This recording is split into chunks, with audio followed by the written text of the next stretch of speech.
Bonjour, je commence par me présenter. Je m'appelle Yessir Houaj. Je suis en première année cycle ingénieur en génie mécanique à l'INSAM de Casablanca. Aujourd'hui, moi et mon collègue Hind Qaderi, on va vous présenter notre projet qui consiste en une gestion d'une bibliothèque. Donc, notre projet est divisé en deux grandes parties. Une partie de création de tableaux SQL, dans laquelle on va faire une déclaration des attributs, des clés primaires, des clés étrangères. Une partie complément dans laquelle on va faire l'insertion, la modification, la suppression des enregistrements et ainsi la lecture et l'affichage des données issues de la base. Donc, avant de commencer, il faut toujours poser le modèle logique de données, car il nous permet de modéliser la structure selon laquelle les données seront stockées dans notre base, ainsi qu'il est adapté à une famille de sigles de grandes bases de données.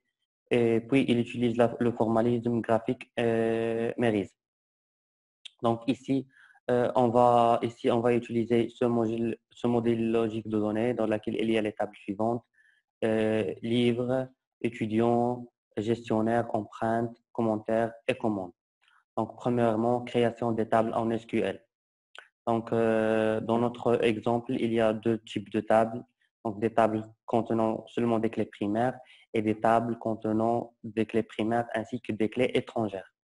Donc, on commence par la première table qui est la table étudiant. Donc, on va faire l'insertion de create table étudiant et puis on va insérer les attributs de cette table, à savoir l'idée de l'étudiant, son type, il est de type nombre ou entier, dans lequel on va stocker 11 nombres et note nulle. Et le nom et le prénom, ce sont des types varchar, c'est-à-dire caractères, dans lequel on va stocker 45 caractères, ce sont aussi note nulle. Il faut toujours déclarer que l'idée étudiant est une clé primaire de la table étudiant. Donc, note nulle, c'est-à-dire qu'il n'accepte pas que l'attribut puisse avoir une valeur nulle. Donc, ici, pour la table gestionnaire, c'est la même chose. Il contient des clés primaires, un clé primaire. La table livre, c'est la même chose. Donc, ici, c'est la table contient des clés étrangères, c'est la table empreinte.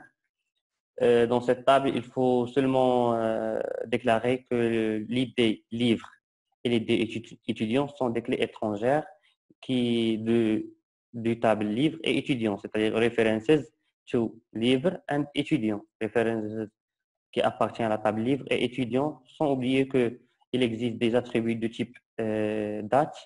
On va faire son type, c'est date. Donc, deuxièmement, c'est le complément. Donc, si par exemple, on veut insérer des nouveaux étudiants dans notre base de données, on va faire la commande insert into notre table. Par exemple, c'est étudiant, les valeurs values, par exemple, l'ID de l'étudiant, le nom, le prénom. Donc, et voilà, pour la table livre, on fait l'ID du livre, le nom et le nom de l'auteur.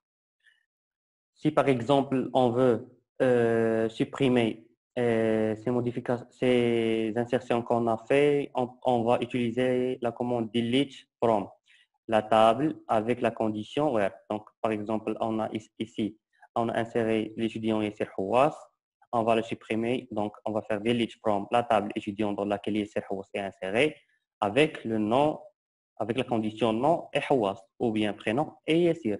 Ou bien on peut faire ainsi le ID égal et on peut coller cet ID. Donc, on passe à la modification d'enregistrement via la commande update. Si par exemple un étudiant demande de changer son ID, on fait update dans la table étudiant, c'est modifié dans la table étudiant, set nombre d'étudiants et l'ID d'étudiant est avec la condition, le nom c'est par exemple Hind ou Yessir et ainsi de suite. Donc, on passe à l'affichage des données via la commande select. Donc, si on veut afficher l'idée de l'étudiant, le nom et le prénom, on fait select idée étudiant, nom, prénom dans la table qu'il contient, c'est-à-dire la table étudiant, avec la condition prénom Ashraf, par exemple. Donc, si on veut classer afficher et puis classer en même temps, on va faire la commande select, par exemple, l'idée du livre, l'idée étudiant de la table empreinte. order by, c'est-à-dire classé, date début, donc classé par la date début. Si on fait ici des, c'est-à-dire on va les classer décroissant, avec l'ordre décroissant. Si on la laisse comme ça, ou bien on ajoute ASC, donc on va les classer suivant l'ordre croissant.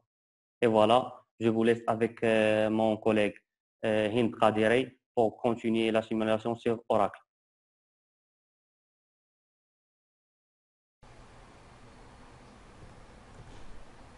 Bonjour, je suis Hind Qadiri et je vais vérifier avec vous toutes les commandes que Yasser Hawass a présentées. Donc pour ce faire, on va exécuter Oracle en tant qu'administrateur.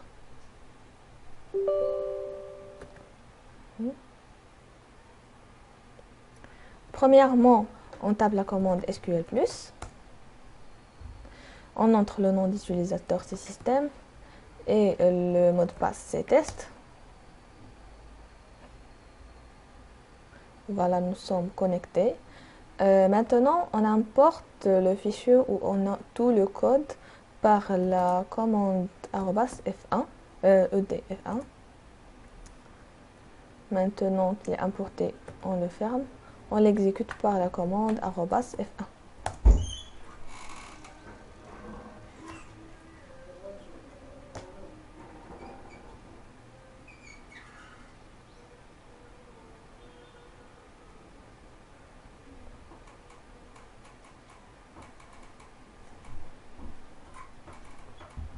On visualise une autre fois le fichier pour voir tout ce qu'on a fait. Donc premièrement, on crée l'utilisateur CU11. Puis, on crée les tables étudiants, la table gestionnaire, la table livre, la table emprunt et la table commande. Comme on le voit ici, ils sont tous créés. Puis, on insère dans la table étudiant les ID des étudiants, leur nom et leur prénom. On veut supprimer maintenant l'étudiant dont le nom est Mehdi, donc on le fait par la commande delete. Donc on peut le voir ici, voilà la ligne est supprimée. Puis on insère dans la table livre les ID des livres, leurs titres et leurs auteurs. Après on a changé le ID du livre dont le titre est Les Misérables de 401 à 1500. Puis on a inséré dans le reste des tables, dans la table gestionnaire, dans la table commande et dans la table emprunt, les différentes valeurs. On voulait visualiser les étudiants qui ont le prénom Ashraf, donc on a utilisé la commande select. Donc on sélectionne les étudiants dont le prénom est Ashraf. On trouve ici 2 étudiants qui ont le même nom, Ashraf. Et pour trier les lignes par ordre croissant, on utilise la commande order by. Ici on a trié par la date de l'emprunt. Comme on peut le voir ici, la date de l'emprunt, date de retour, ID de livre et étudiant. Puis pour faire le contraire, on le fait par la commande order by desk. On a trié ici par la date du retour. Voilà, le premier est 5, le deuxième est 1 et finalement on fait select étoile from 4 pour visualiser toutes les tables qui sont contenues. Donc on a toutes les tables ici. Donc voilà, merci beaucoup pour votre attention et bonne journée.